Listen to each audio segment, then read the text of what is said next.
نیک انسان کے استغفار کرنے کا کیا فائدہ ہے، کیا سزا اور جزا؟ صرف قیامت میں ہی ملے گی۔ فساد ختم کرنے اور لوگوں کو حق کی طرف بلانے کے لیے کیا طریقہ اپنایا جائے؟ ان سوالات کے جوابات کو جانتے ہیں آج کے اس ایپیسوڈ میں۔ اعوذ باللہ من الشیطان الرجیم، بسم اللہ الرحمن الرحیم۔ ناظرین کرام، السلام علیکم۔ سبیل قرآن کے اس تفسیری پروگرام میں ایک بار پھر ہم آپ کو خوش آمدید کہتے ہیں۔ آج ہم سورہ بقرہ کی 3 آیتوں کی تفسیر کو لے کر حاضر ہوئے ہیں۔ تو آئیے سب سے پہلے آیت نمبر 58 کی تفسیر کو جاننے کے لیے اس کی تلاوت اور ترجمے کو غور سے سنتے ہیں۔ کتاب انزلناه الیک مبارک لیدبروا آیاته ولیتذکر اولو الالباب۔ بسم اللہ الرحمن الرحیم۔ وَإِذْ قُلْنَا ادْخُلُوا هَٰذِهِ الْقَرْيَةَ فَكُلُوا مِنْهَا حَيْثُ شِئْتُمْ رَغَدًا وَادْخُلُوا الْبَابَ سُجَّدًا وَقُولُوا حِطَّةٌ نَغْفِرْ لَكُمْ خَطَايَاكُمْ وَسَنَزِيدُ الْمُحْسِنِينَ۔ اور اس وقت کو یاد کرو جب ہم نے کہا کہ اس بستی بیت المقدس میں داخل ہو جاؤ اور اس کی بے انتہا نعمتوں سے جو چاہو کھاؤ، تمہارے لیے خوشگوار ہیں، اور معبد بیت المقدس کے دروازے سے خضوع و خشوع کے ساتھ داخل ہو جاؤ اور کہو بار الہا ہمارے گناہوں کو بخش دے تاکہ ہم تمہارے گناہوں کو بخش دیں اور ہم نیکوکاروں کو زیادہ بدلہ دیں گے۔ ناظرین، تلاوت اور ترجمے کو سننے کے بعد اب آئیے اس آیت کے صرف ایک نقطے کو جان لیتے ہیں۔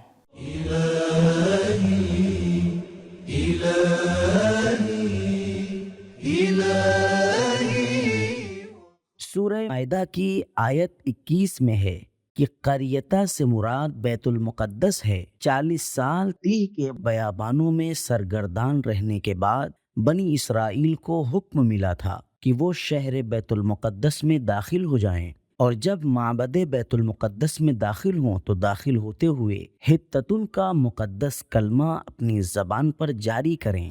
حطتن کے معنی گناہوں کا جھڑنا، معافی کا طلبگار ہونا اور توبہ کا اظہار ہے۔ تفسیر اطیب البیان میں ہے کہ باب سے مراد شہر کا دروازہ نہیں بلکہ مسجد کا دروازہ مراد تھا، اور اب بھی اسے باب الحطہ کہا جاتا ہے۔ سجدن سے مراد مسجد میں داخل ہونے کے بعد سجدہ شکر کرنا ہے۔ یہ تھا اس آیت کا ایک بہترین نقطہ۔ اب اس آیت کے بہترین پیغام کو بھی جانتے ہیں۔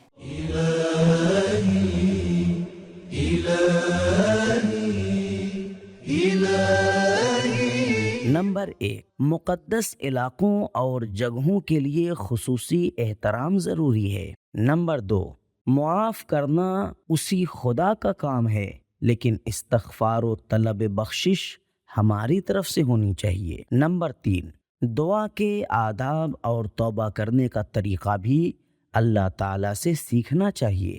نمبر 4، اللہ تعالیٰ کے احکامات پر عمل کرنے سے توبہ کی راہ ہموار ہوتی ہے۔ نمبر 5، استغفار کرنا گناہ گاروں کی بخشش کا سبب ہوتا ہے اور نیک لوگوں کے درجات کی بلندی کا سبب ہوتا ہے۔ ناظرین، ہم نے اب تک سورہ بقرہ کی آیت نمبر 58 تک کی تفسیر کو جان لیا ہے۔ اب آیت نمبر 59 کی تفسیر کو جاننے کے لیے سب سے پہلے اس کی تلاوت اور ترجمے کو غور سے سنتے ہیں۔ فبدل الذين ظلموا قولا غير الذي قيل لهم فأنزلنا على الذين ظلموا رجزا من السماء بما كانوا يفسقون۔ پس ظالموں نے وہ بات جو کلمہ استغفار کی حیثیت سے انہیں بتائی گئی تھی کہ حطتن کہو، تبدیل کر دی اور مذاق میں حطتن کے بجائے حنتتن یعنی گندم کہا، تو ہم نے اس نافرمانی کے بدلے ظالموں پر آسمان سے عذاب نازل کیا، اور یہ اس لیے ہوا کہ وہ نافرمانی کیا کرتے تھے۔ ناظرین، بہترین اور دلنشین ترجمے کے بعد اب اس آیت کے نکات کو بھی جان لیتے ہیں۔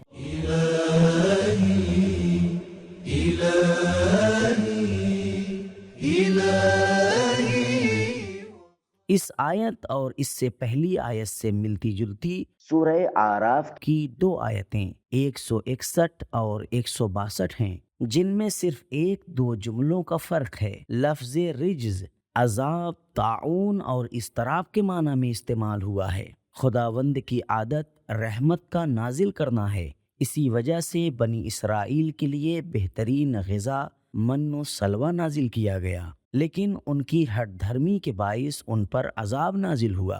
ناظرین، پروردگار عالم نے اس آیت میں کچھ پیغامات بھی رکھے ہوئے ہیں، آئیے اس پیغام کو بھی جان لیتے ہیں۔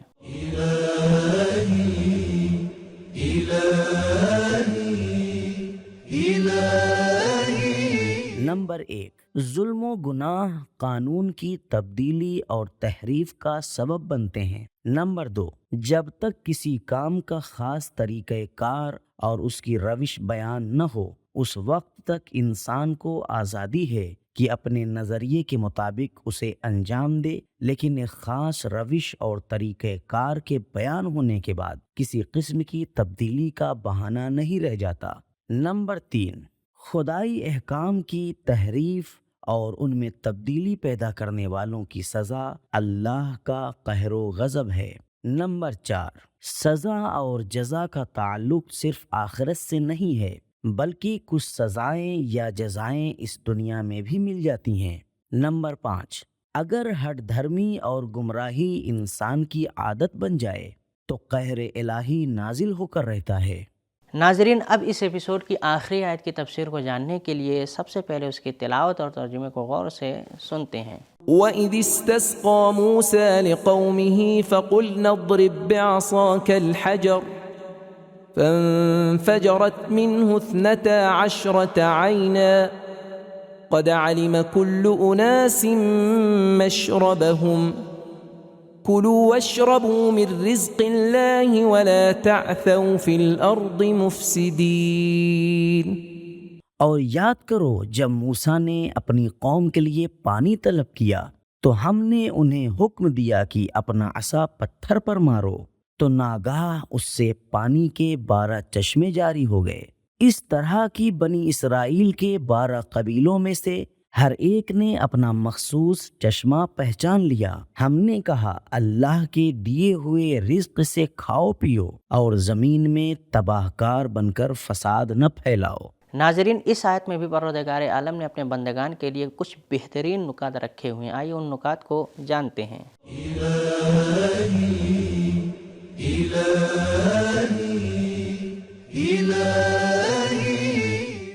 شاید 12 کے عدد میں کوئی راز پوشیدہ ہے، کیونکہ سال کے مہینے 12 ہیں۔ بنی اسرائیل کے نقیبوں کی تعداد 12 تھی۔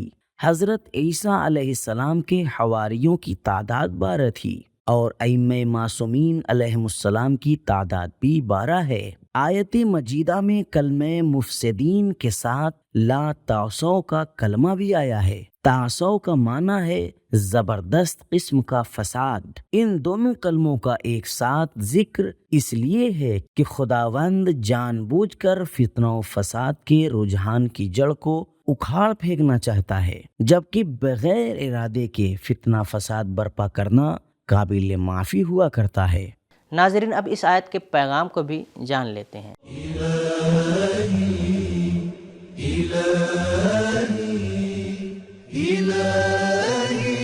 نمبر 1، انبیاء لوگوں کی مادی ضروریات کو بھی پورا کرنے کی فکر میں ہوتے ہیں۔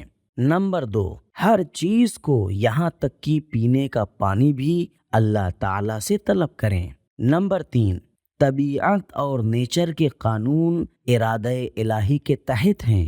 خداوند مسبب الاسباب بھی ہے اور اسباب کا ختم کرنے والا بھی۔ کبھی تو ایک ہاتھ سے مارے جانے والے عصا کے ذریعے پانی کو خشک کر دیتا ہے اور کبھی اس سے پانی جاری کر دیتا ہے۔ نمبر 4، انبیاء کی دعائیں مقبول ہیں۔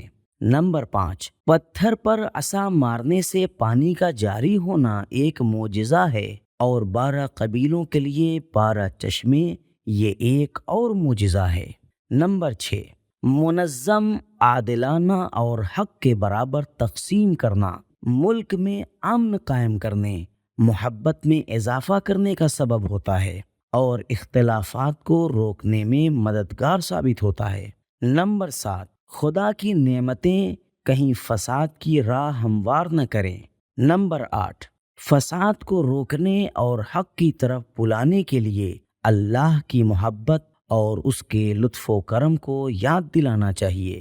تو ناظرین، آج کے ایپیسوڈ میں ہم نے جانا کہ جب گنہگار استغفار کرتا ہے تو اس کے گناہ معاف ہو جاتے ہیں، اور جب نیک انسان استغفار کرتا ہے تو پروردگار عالم اس کے درجات کو بلند کر دیتا ہے۔ اور ضروری نہیں ہے کہ سزا اور جزا صرف قیامت میں ملے، بلکہ اس دنیا میں بھی کچھ سزائیں اور جزائیں ملا کرتی ہیں۔ اور فساد ختم کرنے کے لیے اور لوگوں کو حق کی طرف بلانے کے لیے اللہ کے لطف و کرم اور اس کی محبت کو یاد دلانا چاہیے۔ یہ تھا ہمارا آج کا ایپیسوڈ۔ ملتے ہیں اگلے ایپیسوڈ میں، تب تک کے لیے شکریہ۔ خدا حافظ۔ سبیل قرآن، قرآنی سماج کی پہچان۔